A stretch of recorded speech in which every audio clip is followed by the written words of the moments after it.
एकमेकांवर जीवापाड प्रेम करणाऱ्या या दोघांमध्ये बाळ आल्यावर अचानक इतके वाद का सुरू होतात?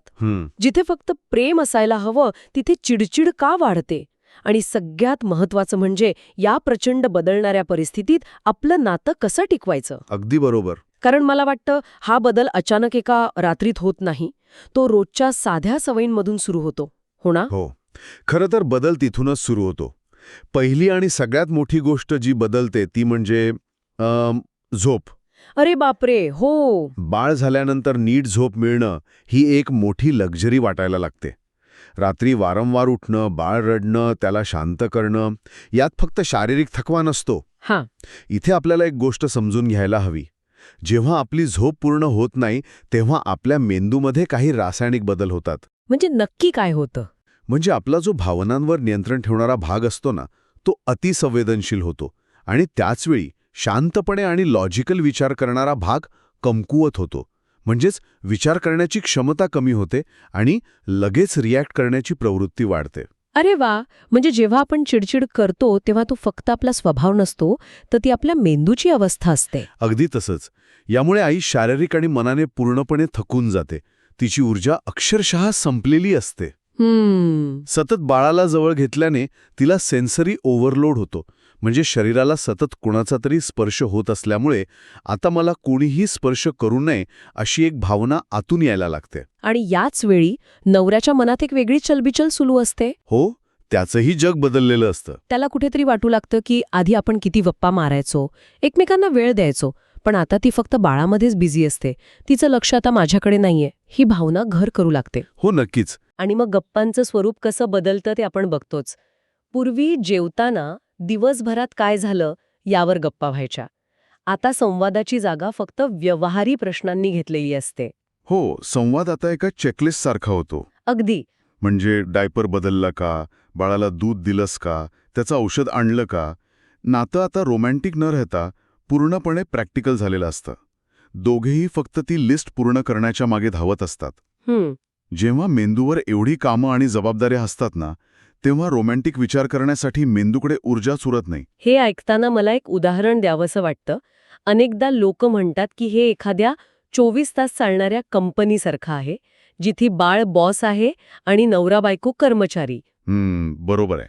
पण मला हे एका ओव्हरलोड झालेल्या इलेक्ट्रिकल सर्किटसारखं वाटतो. म्हणजे कसं? नात्यातलं प्रेम म्हणजे तो मेन सप्लाय आहे, तो व्यवस्थित असतो. पण बाळाची काळजी, झोपेचा अभाव, आर्थिक चिंता, घरातील कामं, ही सगळी उपकरणं एकाच सॉकेटला जोडली जातात. आणि मग साहजिकच शॉर्ट सर्किट होतं. क्या बात है. आणि रागाचा स्पार्क उडतो. एका साध्या प्रश्नावरूनही ठिणगी पडते की तू हे का नाही केलंस. हे सर्किटचं उदाहरण अगदी अचूक आहे. कारण जेव्हा शॉर्ट सर्किट होतं तेव्हा वीज नसते असं नाही, फक्त लोड जास्त झालेला असतो. इथेही कुणीही चुकीचं नसतं. दोघेही फक्त प्रचंड ओव्हरवेल्म्ड असतात, थकलेले असतात. जेव्हा आपण फक्त जबाबदाऱ्या पूर्ण करण्यावर लक्ष केंद्रित करतो तेव्हा आपण एकमेकांकडे माणूस म्हणून बघायचंच विसरून जातो. हो, आपण एकमेकांना फक्त एक कोवर्कर म्हणून बघायला लागतो. अगदी. आणि जेव्हा नातं इतकं प्रॅक्टिकल होतं तेव्हा आत दडलेल्या भावनांचा स्फोट होणं अगदी स्वाभाविक आहे. म्हणजे हे जे संवादाचं चेकलिस्टमध्ये बदलणं आहे, तो आजार नाहीये, ती फक्त एक लक्षण आहे. बरोबर. खरा आजार आत कुठेतरी साचत जाणाऱ्या भावनांचा आहे.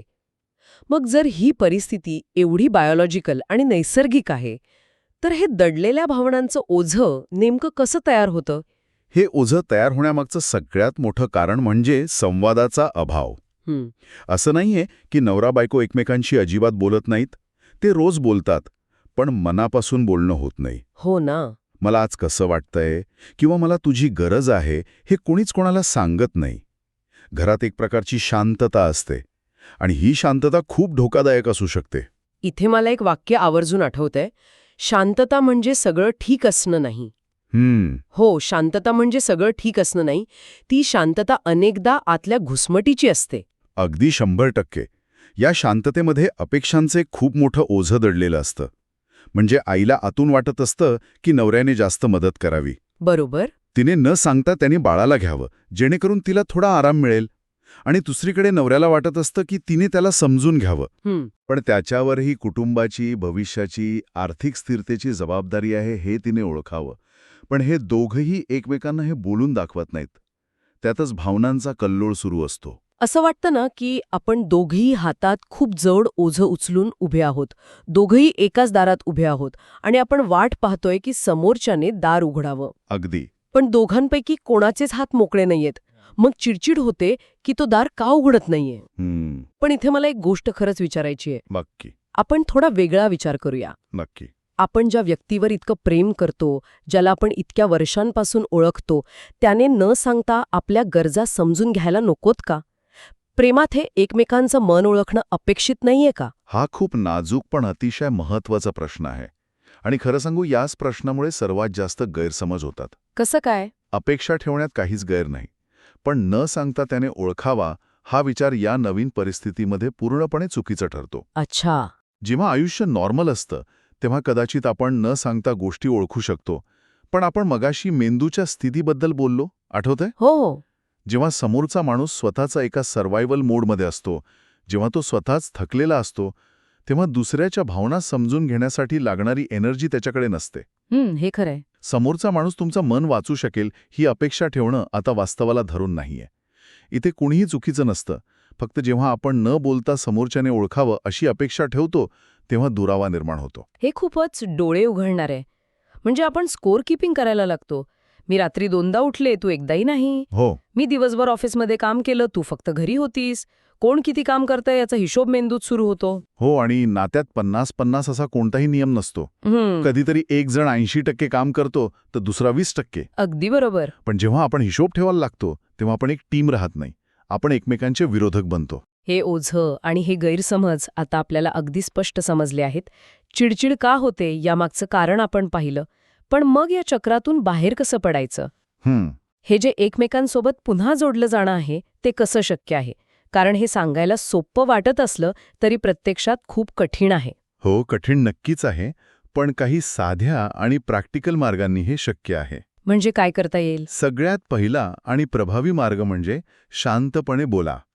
आपल्याला वाटतं की नातं सुधारण्यासाठी एखाद्या मोठ्या ट्रिकची किंवा वेळ काढण्याची गरज आहे, पण तसं नाहीये. दिवसातून फक्त 10 मिनिटं काढा. मोबाईल पूर्णपणे बाजूला ठेवा आणि फक्त एकमेकांशी बोला. बाळाबद्दल नाही, घराच्या कामांबद्दल नाही, तर एकमेकांबद्दल. वा. तुझा दिवस कसा गेला? तुला आज कसं वाटतंय? हे छोटे प्रश्न ती हरवलेली जोड पुन्हा निर्माण करतात. या 10 मिनिटांमुळे मेंदूला सिग्नल मिळतो की आपण अजूनही पार्टनर्स आहोत, फक्त कोवर्कर्स नाही. आणि बोलताना आपली वाक्यरचना कशी असावी हे पण तितकंच महत्वाचं आहे, नाही का? अनेकदा आपण संवादाची सुरुवातच तूने करतो. अगदी बरोबर. हा संवादातला सर्वात मोठा अडथळा आहे. तू नेहमी असंच करतोस किंवा तू कधीच मला मदत करत नाहीस. जेव्हा आपण अशी वाक्य वापरतो तेव्हा समोरचाचा मेंदू पुन्हा धोक्याचा इशारा देतो आणि तो माणूस स्वतःचा बचाव करू लागतो, डिफेन्स मोडमध्ये जातो. बरोबर.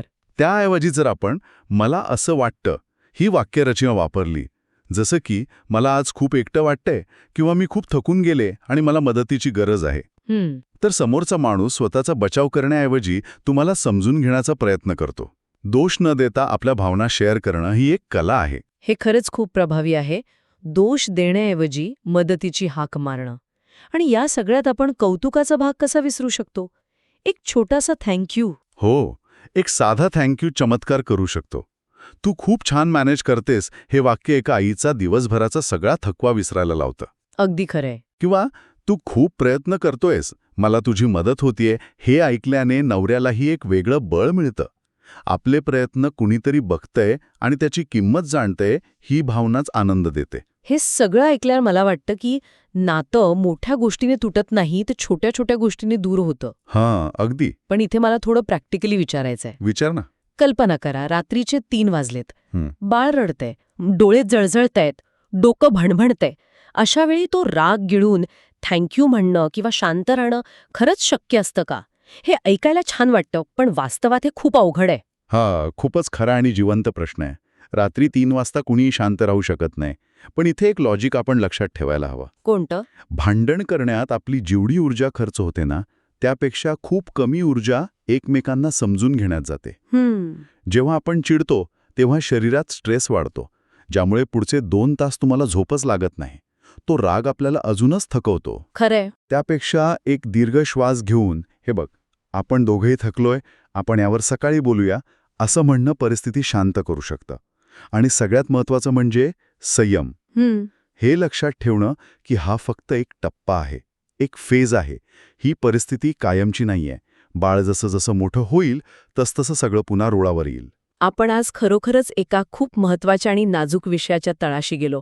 बाळानंतर नात्यात हे चढउतार काय येतात ते आपण समजून घेतलं. हो. रोमॅन्टिक नातं व्यावहारिक कसं होतं, थकवा कसा संवादावर परिणाम करतो आणि यातून मार्ग कसा काढायचा हेही पाहिलं. आता आपण या संपूर्ण चर्चेचा एक महत्वाचा सार काढूया. या सखोल चर्चेचा सर्वात महत्त्वाचा सार हाच आहे की भांडणं म्हणजे नातं संपणं नाही. ती एक खूण आहे की तुमचं नातं आता नवीन परिस्थितीनुसार ॲडजस्ट होत आहे. बाळानंतर भांडणं नक्कीच वाढतात, पण त्याचवेळी एकमेकांची गरजही वाढते. अगदी. अधिक घट्ट करू शकतं. कारण शेवटी हे तू विरुद्ध मी नसून आपण दोघं विरुद्ध परिस्थिती असतं. किती सुंदर विचार आहे हा. आपण दोघं विरुद्ध परिस्थिती. आणि म्हणूनच या चर्चेच्या शेवटी एका अतिशय महत्वाच्या विचारासोबत आपण थांबणार आहोत. पुढच्या वेळी जेव्हा घरात वाद होईल तेव्हा एक क्षण थांबा आणि स्वतःला फक्त एक प्रश्न विचारा. आपण खरंच एकमेकांशी भांडत आहोत की आपण आपापल्या थकव्याशी भांडत आहोत? खरंय. अशाच मनाला भिडणाऱ्या आणि रोजच्या आयुष्याशी जोडलेल्या विषयांवर अमृत मंथनवर आपण मन मोकळं बोलत राहतो. जर आजची ही चर्चा आपल्याला आपलीशी वाटली असेल तर लाईक करा, आपल्या जवळच्या लोकांबरोबर शेअर करा आणि अमृत मंथनला सबस्क्राईब करायला विसरू नका. पुन्हा भेटूया एका नव्या प्रवासात.